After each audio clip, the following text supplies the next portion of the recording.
The cardboard box they handed me was the cheap kind, the ones they keep folded flat in the supply room, probably for exactly this purpose.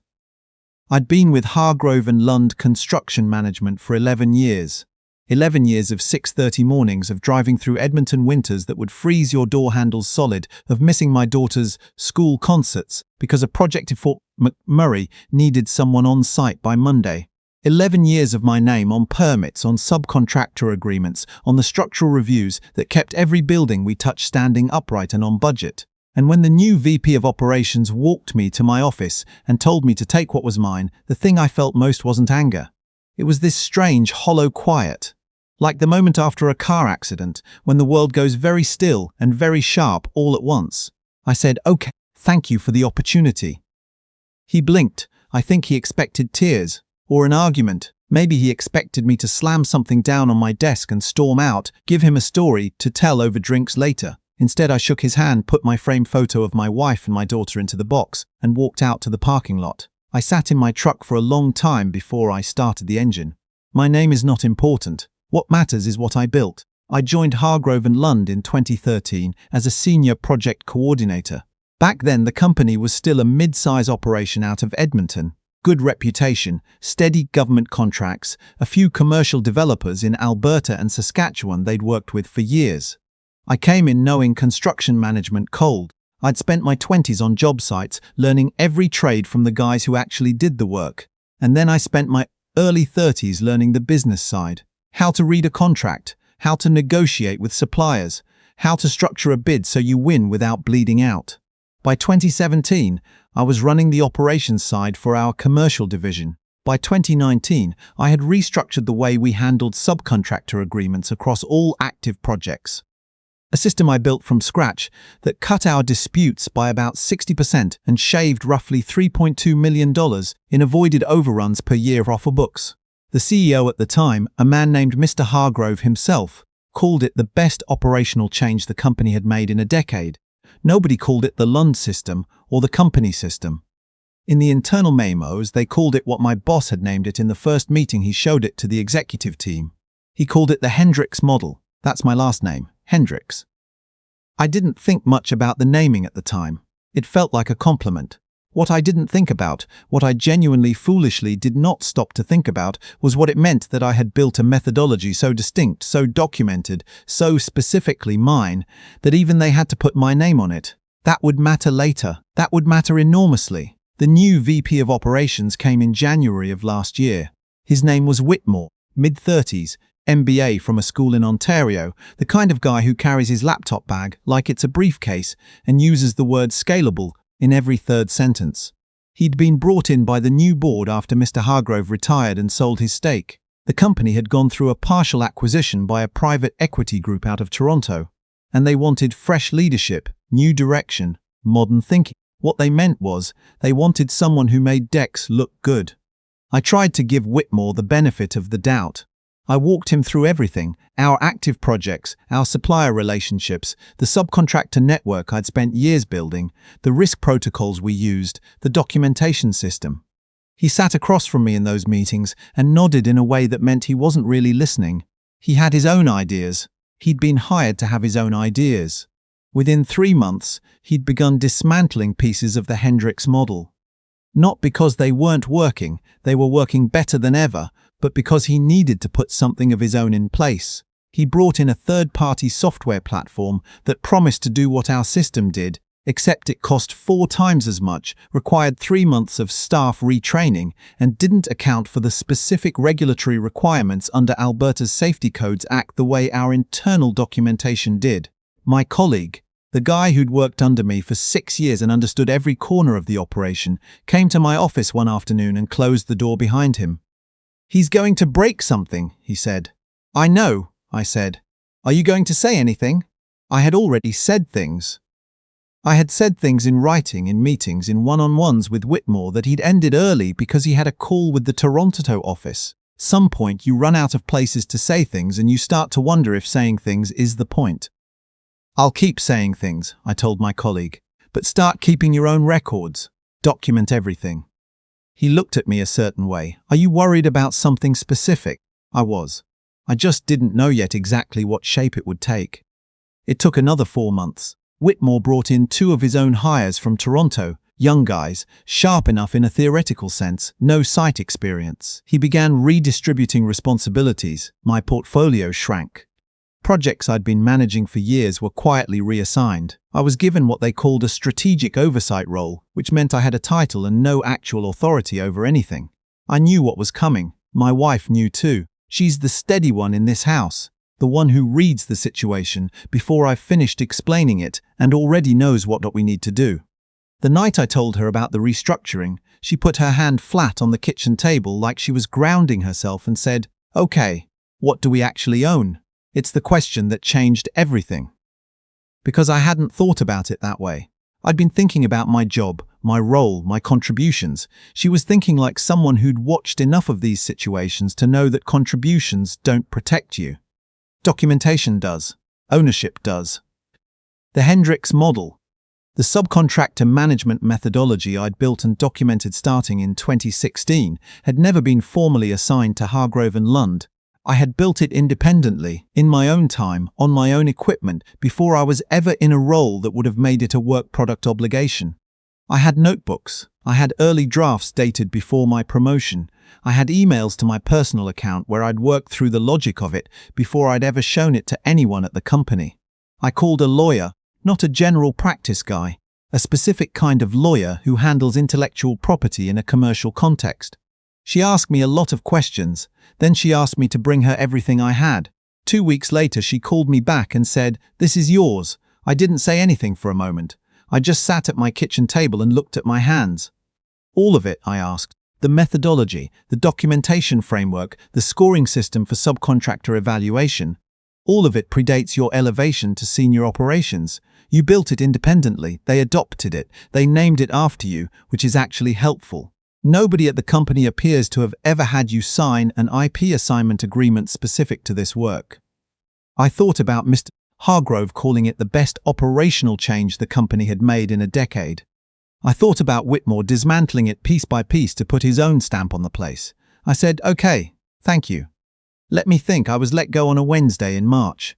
The conversation lasted 11 minutes. Whitmore sat across from me with an HR representative and read from a sheet of talking points about organizational realignment and shifting strategic priorities. He did not make eye contact for most of it. The HR representative was professional and kind and clearly uncomfortable. When they finished, I said, "Okay, I appreciate the transparency." Whitmore looked up then, just briefly. I signed the paperwork they put in front of me, the standard stuff. Nothing that assigned them any rights to my prior independent work, because my lawyer had already confirmed the separation agreement they were offering contained no such clause. They hadn't thought to include one. Why would they? Nobody had told them there was anything to claim.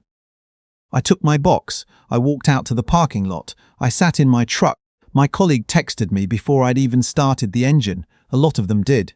People I'd worked alongside for years asking if I was okay, telling me this was wrong, saying they didn't understand what was happening to the company. My colleague wrote, "What just happened? Are we supposed to keep using the Whitmore platform or go back to the old protocols?" I wrote back, "Keep your head down. I'll be in touch." My wife was waiting at home. She'd taken the afternoon off. She poured me coffee. She knows I don't actually drink in the afternoon, no matter how cinematic it might seem, and sat across from me at the kitchen table and didn't say anything until I was ready to talk. "So," I finally said. "So," she said back. "The lawyer says it's mine." She nodded. She'd known for 3 weeks. She was just waiting for me to catch up emotionally to what she'd already decided practically. "What do you want to do?" she asked. And that was the real question. Not what I could do, what I wanted to do. Here's what people don't understand about a moment like that. The anger isn't the loudest thing. It should be, maybe. 11 years. Being walked out with a cardboard box. Being told your contributions no longer fit the strategic direction by a man who'd been in the building for 8 months and had never once set foot on an active job site. But the loudest thing for me was clarity. I had been so close to the situation. To the day-to-day of it. The politics of it, the effort of managing Whitmore and protecting my team and trying to keep things running, that I hadn't been able to see it whole. Getting fired, as brutal and humiliating as it was in the moment, created distance. And distance let me see the shape of what I actually had. What I had was a methodology that underpinned the operational efficiency of one of the larger construction management firms in Western Canada. A methodology that the company had relied on for 6 years. A methodology that Whitmore had been trying to replace and was, by every account I was hearing from my former colleagues, failing to replace effectively. A methodology that I legally owned. And here's the part I hadn't fully processed until my lawyer walked me through it again. The Hendricks model wasn't just useful to Hargrove and Lund, it was useful to anyone operating in this space. And there were other firms in Western Canada who operated in this space. Firms who competed directly with my former employer. Firms who would understand immediately what they were being offered. I want to be honest about something because I think it matters. I went back and forth on this, more than I've admitted to most people. There's a version of this where I license the methodology to Hargrove and Lund itself. Approach them hat in hand, negotiate a fee, let them keep using it and move on. That would have been the tidy version. The version that doesn't create enemies, that lets everyone walk away with something. My wife and I talked about it for a long time one evening. My daughter was asleep upstairs. The house was quiet. We sat at the kitchen table with the documents spread between us. The lawyer's assessment, the comparable licensing figures she'd pulled, the names of 3 potential parties who'd expressed informal interest when my lawyer made quiet inquiries. "Could you work for Hargrove again?" my wife asked. "Under Whitmore? After this?" "No," I said. "Could you license it to them and watch from the outside while he runs it into the ground?" I thought about that. I thought about my colleagues still in that building. I thought about the project managers who'd learned the system, who used it every day, who were now being forced to retrain on a platform that didn't fit the way they actually worked. "No," I said again. "Not really." "Then what are you actually deciding?" What I was deciding was whether I was protecting something I'd built or whether I was trying to punish someone who'd wronged me. And I sat with that distinction for a long time because it mattered to me. I didn't want to be the person who burns things down out of spite. I'd seen what that looked like in people, and it wasn't who I wanted to be. But protecting what you've built, making sure it ends up somewhere it will be used properly by people who understand what it actually is. That's not revenge. That's stewardship. I called my lawyer the next morning. Pemberton Infrastructure Group is based in Calgary. They've been competing with Hargrove and Lund for government contracts and commercial development projects across Alberta and BC for the better part of 15 years. They're a serious operation, well-capitalized, strong site teams, a management structure that had always struck industry people as more competent than their public profiles suggested. They were also dealing with a known problem. Their subcontractor management process was inconsistent across projects, which was costing them on the back end through disputes, delays, and cost overruns that their project margins couldn't absorb indefinitely. My lawyer made a call. Then I made a call. The meeting was in Calgary, at their offices on a Tuesday afternoon. I drove down the day before and stayed at a hotel off Macleod Trail. I slept well, which surprised me. The executive I met with, their COO, had clearly done his research. He knew what the Hendricks model was. He'd seen references to it in industry circles, probably in the context of Hargrove and Lund's performance metrics over the past several years. He was a direct man, which I appreciated. He didn't waste my time with small talk. He said, "Walk me through what you're actually offering." So I did. I walked him through the full methodology, the subcontractor evaluation framework, the documentation protocols, the risk tiering system, the way it integrates with standard Alberta and BC regulatory requirements without needing third-party software that costs a fortune and doesn't speak the right language. I walked him through the 6 years of performance data I'd retained. I walked him through what it had meant for Hargrove and Lund's numbers in concrete terms. He asked questions, good questions, the kind that told me he understood what he was looking at. When I finished, he was quiet for a moment. Then he said, "And Hargrove doesn't own this?" "No," I said. "My lawyer can provide documentation." He looked at me for a long moment. Then he said, "Give us a few days." The offer came back in 4 days. I won't give you the exact number because the agreement has confidentiality provisions. What I'll tell you is that it was a licensing and an integration agreement, not a one-time sale but an ongoing arrangement, and the total value over the contract term was something my wife and I had to sit very quietly with for a while after my lawyer called to walk us through it. It was more than either of us had expected. Significantly more. My wife sat across from me at the kitchen table, that same table where we'd made every major decision in this whole thing, and she looked at the number on the paper, and then she looked at me, and she said very quietly, 11 years. Yeah, I said. He walked you out with a cardboard box. He did. She didn't say anything else for a moment. Then she laughed. Not a bitter laugh, just a real one, the kind that comes when something is so improbable it loops around to being funny. Okay, she said, okay. We signed the agreement on a Friday. I was 38 days out from the afternoon. Whitmore had handed me that talking point sheet and told me about the organizational realignment. I want to tell you what happened at Hargrove and Lund, because I think it's important for you to understand something about how these things work. I didn't destroy that company. I want to be clear about that. I made a decision about my own property, work that was legally and demonstrably mine, and I found a home for it that honored what it actually was. What happened to Hargrove and Lund is that Whitmore's replacement platform continued to underperform. 3 major subcontractors they'd worked with for years walked away from renewals in the following months. Projects in Grande Prairie and Red Deer that the company had held for a decade. The bid margins on their next round of government contracts came in higher than competitors because their back-end efficiency numbers had slipped. There was a piece in an industry publication in the fall about consolidation pressures as among mid-sized construction management firms in Alberta, and Hargrove and Lund was named. None of that is something I caused. That's something Whitmore caused the moment he decided that the way things had been working was a problem to solve instead of an asset to protect. My colleague reached out to me about 8 months after I left. He said things had gotten difficult. He said a number of the experienced people had left or were thinking about leaving. He said the new platform was, in his words, a disaster in slow motion. I told him I was sorry to hear it, and I meant it. Those were people I'd worked alongside for years. The problems they were dealing with were not abstract to me. He asked if there was anything I could do. I told him I couldn't speak to that, and I gave him the name of a recruiter I trusted. There's something I've been thinking about since all of this happened. Something I want to say to people who are in the middle of a situation like the one I was in. Experience, real, built from the ground up experience, doesn't show up well in a PowerPoint deck. It doesn't translate into the kind of clean metrics that impress a board of directors on a quarterly call. It lives in the granular, in the knowing of 1,000 small things that nobody ever put into a presentation because they were just assumed.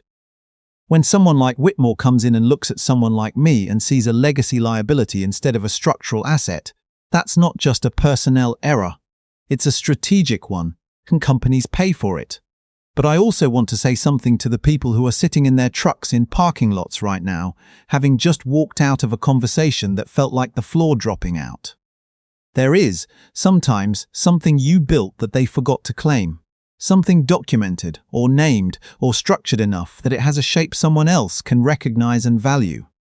I'm not saying that's always true, but I am saying it's worth asking the question my wife asked me. What do you actually own? Not in a legal sense necessarily. Maybe what you own is a client relationship, a skill set nobody else in the building has, a network that doesn't transfer when you walk out the door.